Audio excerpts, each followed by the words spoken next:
Hello, আসসালামু আলাইকুম, শুভেচ্ছা, স্বাগতম সবাইকে আমার তৃতীয় ভিডিওতে। সো আজকে আমি প্রথমে যে জিনিসটা সবচেয়ে বেশি আলোকপাত করব সেটা হচ্ছে আমরা যারা প্রবাসে আছি, যারা বিদেশে থাকি, তারা সবাই যেন বৈধ পথে, বৈধ উপায়ে দেশে টাকা পাঠায়, বেশি বেশি করে পাঠায়। যেহেতু আমাদের দেশের রিজার্ভের অবস্থা খুব খারাপ, রিজার্ভ তলান্তে এসে ঠেকছে আগের স্বৈরাচারী সরকারের লুটপাটের কারণে, ব্যাংক দখল, লুটপাট, টাকা পাচারের কারণে।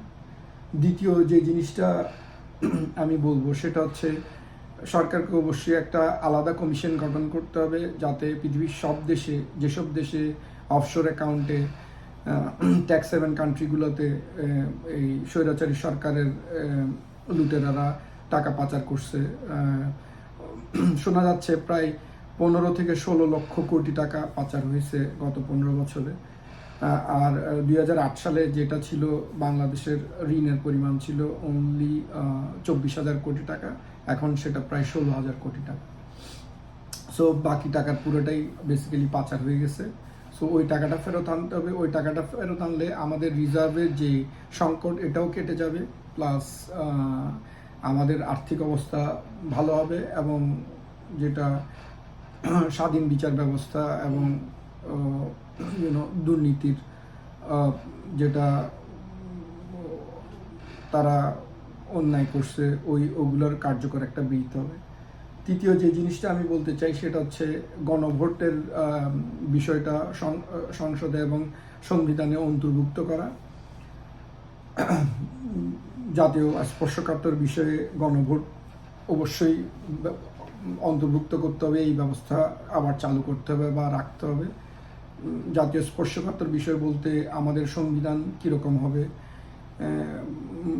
সংবিধান সংশোধনগুলো কীরকম হবে, আমরা কী ধরনের সরকার বা প্রশাসন চাই, এইসব বিষয়। প্লাস সংবিধানের 70 অনুচ্ছেদ, যেটা ফ্লোর কোর্সিং বলে পরিচিত, উইচ ইজ হোয়াট আওয়ামী লীগের সাংসদরা বিএনপিকে ভোট দিতে পারবে, বিএনপির সাংসদরা আওয়ামী লীগকে ভোট দিতে পারবে, যাতে আওয়ামী লীগ বা বিএনপি বা যেই রাজনৈতিক দলই ক্ষমতায় আসুক বা থাকুক না কেন, তারা স্বৈরাচারী হয়ে উঠতে না পারে। এবং এই সংশোধনীয় সাথে রাখতে হবে যাতে কেউ 2বারের বেশি কোনো পদে আসীন হতে না পারে, সেটা নির্বাচিত সাংসদ হোক, এমপি, মন্ত্রী, মিনিস্টার, আমলা, সচিব, যে কোনো কমিশনের চেয়ারম্যান হোক, নির্বাচিত বা ইলেক্টেড, সিলেক্টেড, যাই হোক না কেন। আর আরেকটা জিনিস আমি ডেফিনেটলি উল্লেখ করতে চাই, সেটা হচ্ছে বৈষম্য বিরোধী ছাত্র আন্দোলনে যারা মূল সমন্বয়ক, যে 6 জন বা 12 জন বা 18 জন, ওদেরকে খুবই সতর্কতার সাথে জীবনযাপন করতে হবে। কোনো রকম দুর্নীতি, মেয়ে ঘটিত বা পুরুষ ঘটিত, প্রেম ঘটিত বা কোনো অবৈধ সম্পর্ক বা স্ক্যান্ডাল হয়, এরকম কিছু জনগণের মধ্যে বিরূপ প্রতিক্রিয়া তৈরি হয়, এরকম কোনো বিতর্কিত বা খারাপ কাজে জড়ানো যাবে না। এবং এই বিষয়ে তাদেরকে এক্সট্রাঅর্ডিনারিলি কেয়ারফুল থাকতে হবে, এবং কোনো বিতর্কিত বক্তব্য তারা যাতে না দেয়, যাতে তাদের ব্যাপারে পাবলিক পারসেপশনটা নষ্ট হয়ে যায়, যেতে না যায়। এবং সব ধরনের কমিশনে, সরকারে, প্রশাসনে গ্রাসরুট লেভেলের বিভিন্ন পেশার লোকজন এবং ছাত্র প্রতিনিধিদেরকে রাখতে হবে। উদাহরণস্বরূপ ভোক্তা অধিকার সমন্বয় কমিটি বা ভোক্তা অধিদপ্তর, এই ধরনের পাবলিক সার্ভিস কমিশন বা আরও যেসব কমিশন আছে ওগুলোতে যেন, এবং যে কোনো তদন্ত কমিশন, ওগুলোতে যেন সাধারণ জনগণের রিপ্রেজেন্টেশন বা প্রতিনিধিত্ব থাকে। আর বাজার মনিটরিং হোক আর ট্রাফিক কন্ট্রোল হোক, যাই হোক। আর আরেকটা জিনিস আমি উল্লেখ করতে চাই, সেটা হচ্ছে অনলাইন সার্ভে। সো জাতীয় বিভিন্ন ইস্যুতে সচেতনতা, অংশগ্রহণ এবং মতামতের জন্য সরকারকে অবশ্যই রাষ্ট্রীয় কাঠামোর মধ্যে সার্বক্ষণিক অনলাইন পোর্টাল তৈরি করতে হবে, হটলাইন তৈরি করতে হবে, যাতে সব অনলাইন, ইলেকট্রনিক ও প্রিন্ট মিডিয়া সেসব প্রচার করতে বাধ্য থাকে আইনগতভাবে, এবং সেগুলোর মাধ্যমে রাষ্ট্রযন্ত্র বা সরকার জনগণের পালস, জনগণের মনের অবস্থা আন্দাজ করতে পারে বা বুঝতে পারে। এবং একটা আবেদন থাকবে বৈষম্য বিরোধী ছাত্র আন্দোলনের সমন্বয়কারীদের এবং ছাত্র আন্দোলনের নেতাদের কাছে, তারা যেন অবশ্যই, এটা জনগণের চাওয়া আকাঙ্ক্ষা, তারা যেন একটা বিকল্প ধারার বা তৃতীয় ধারার রাজনীতির সূচনা করেন, সৃষ্টি করেন, যাতে আমরা যারা আওয়ামী লীগ, বিএনপি, জামাত, জাতীয় পার্টির অভিশাপে অধিষ্ঠিত, তারা এই অভিশাপ থেকে মুক্ত হয়ে একটা ভিন্নধর্মী, একটা প্রোডাক্টিভ, একটা সুন্দর বাংলাদেশ তৈরি করতে পারি।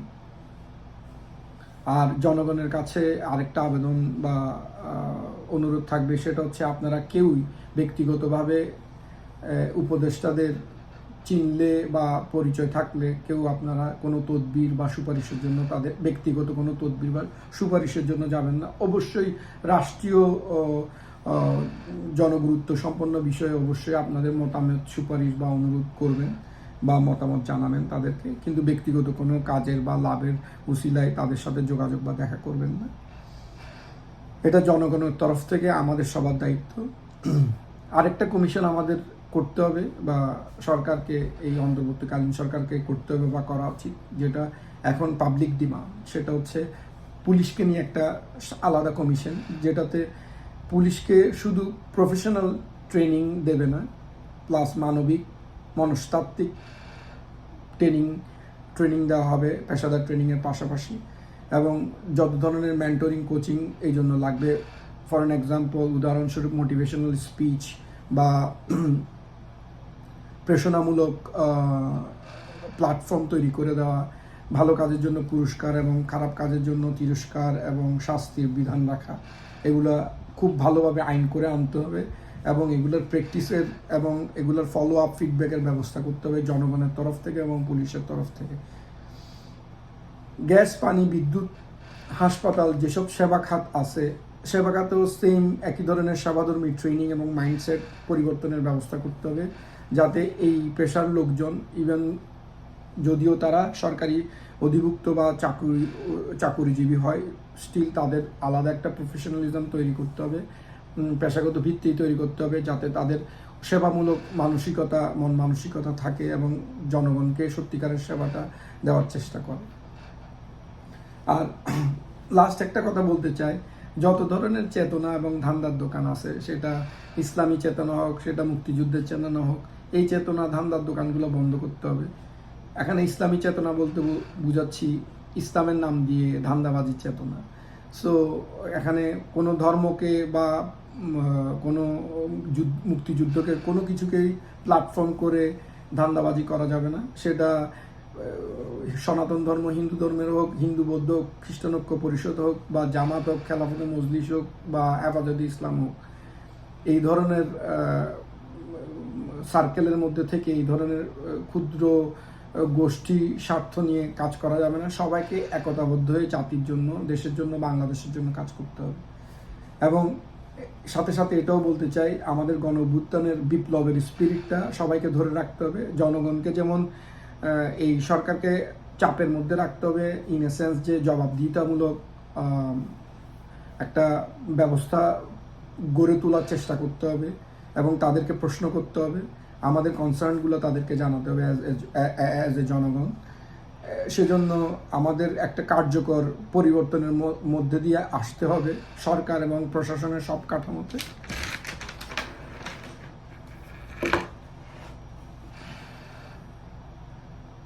এবং পাবলিক সেবা খাত, ভোক্তা অধিকার বিষয়গুলোতে নেতা, আমলা, মন্ত্রী, সচিব সবাইকে বাধ্যতামূলক সাপ্তাহিক, দৈনিক এবং মাসিক ভিত্তিতে অংশগ্রহণ করতে হবে, যাতে তারা জনগণের কষ্টগুলো, জনগণের সমস্যাগুলো বুঝতে পারেন এবং সেই অনুযায়ী ব্যবস্থা নিতে পারেন, সেই সমস্যাগুলো দূর করতে পারেন, সেই অভাবগুলো মেটাতে পারেন।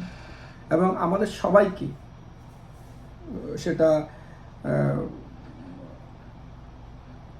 প্রধান উপদেষ্টা ডক্টর ইউনূস থেকে শুরু করে 1 বছরের শিশু পর্যন্ত সবাইকে আমাদেরকে মনে রাখতে হবে একটা জিনিস, আমরা আমাদের আগামী প্রজন্মকে এই শিক্ষাটা দিব যে আমরা দেশের জন্য কিছু করব, বাংলাদেশকে গড়ব। এটা ভাববো না যে দেশ আমার জন্য কি করছে বা করবে বা এখন করতেছে। আর আরেকটা জিনিস যেটা মেনশন করতে চাই, সেটা হচ্ছে আওয়ামী লীগ, বিএনপি, জাতীয় পার্টি, জামাত এসব দলের ভিতর গণতন্ত্র আনতে হবে। দলগুলোকে নিষিদ্ধ করে নাই, দলগুলোকে সংস্কার করে গণতন্ত্র আনতে হবে। গণতন্ত্রের চেতনা তাদের মধ্যে দিতে হবে, অন্য আজে বাজে ধান্দাবাজির চেতনা বাদ দিয়ে, যাতে তারা দেশ গড়ার কাজে তারা অংশগ্রহণ করতে পারে। এবং কোনো দলকে, কোনো পার্টিকে, সেটা জামাত হোক সেটা আওয়ামী লীগ হোক, নিষিদ্ধ করা যাবে না। সেটাও গণতন্ত্রের পরিপন্থী, মানবাধিকারের পরিপন্থী। এবং যেহেতু তাদের একটা সাপোর্টার আছে, এটা কোনো সিম্পেথি না, এটা আমাদেরকে এই জন্য মনে রাখতে হবে। তাহলে আমরা আগের স্বৈরাচারী সরকারের সাথে আমাদের আর কোনো ফারাক থাকলো না। আমরা যদি ওদেরকে নিষিদ্ধ করি, ওদেরকে ব্যান করে দিই, ওদেরকে ওদের স্বাধীন গণতান্ত্রিক অধিকার, মানবাধিকার চর্চা করতে নামি। একই সাথে আওয়ামী লীগ এবং জাতীয় পার্টিকে তাদের স্বৈরাচারী শাসনের জন্য ক্ষমা চাইতে হবে প্রকাশ্য জনগণের কাছে, এবং জামাতকে তাদের স্বাধীনতার সময়কার তাদের কর্মকাণ্ডের জন্য ক্ষমা চাইতে হবে। একই সাথে শেখ হাসিনা থেকে নিয়ে শুরু করে সব দলের, জামাত, জাতীয় পার্টি, বিএনপি, আওয়ামী লীগের সব দলের যে কোনো নেতা কর্মী যারা অপরাধমূলক কাজের সাথে জড়িত ছিল, তাদের যেমন শাস্তির বিধান করতে হবে, একই সাথে নির্দোষদের অধিকারও নিশ্চিত করতে হবে। আর আমি পার্সোনালি একটা জিনিস সবসময় ভাবি, যেটা সবসময় আমার মনে হয়, আমি গত 25 বছর ধরে দেশের বাইরে, সেটা হচ্ছে আমরা যারা 90-এ গণ অভ্যুত্থানে অংশ নিছি, আসিফ নজরুল বা পিনাকি ভট্টাচার্যের মতো, আমার খালি মনে হয় যে আমরা ব্যর্থ হয়েছি, এবং সেই জন্য আমি দেশ ছেড়ে বিদেশে পালায় আসছি, এবং দেশের সবাইকে বিপদে ফেলে, ফ্যামিলি, আত্মীয় স্বজন, বন্ধু বান্ধব, পাড়া প্রতিবেশী, দেশের মানুষ, শুধু আরামায়েশের জীবনের জন্য। সো এটাই আমার শেষ সুযোগ দেশের জন্য কিছু করার, এবং আমার মতো আরও অনেকের এটাই হয়তো আমাদের জীবন দশায় আমাদের শ্রেষ্ঠ সুযোগ এবং শেষ সুযোগ এবং একমাত্র সুযোগ দেশকে নতুনভাবে গড়ার বা কিছু করার দেশের জন্য। এবং সবাই ওই অ্যাঙ্গেল থেকে সবাই নিজস্ব অবস্থান থেকে দেশের জন্য কিছু অবদান রাখার চেষ্টা করবেন, দেশকে ভালো রাস্তার দিকে নিয়ে যাওয়ার চেষ্টা করবেন। আওয়ামী লীগ, বিএনপি দলের ঊর্ধ্বে উঠে বাংলাদেশ নামে একটা দল করার চেষ্টা করেন, যেটাতে 17 কোটি আমরা সবাই যেই দলের জন্য ঐক্যবদ্ধ হব। আল্লাহ হাফেজ, আসসালামু আলাইকুম, সবাই ভালো থাকবেন।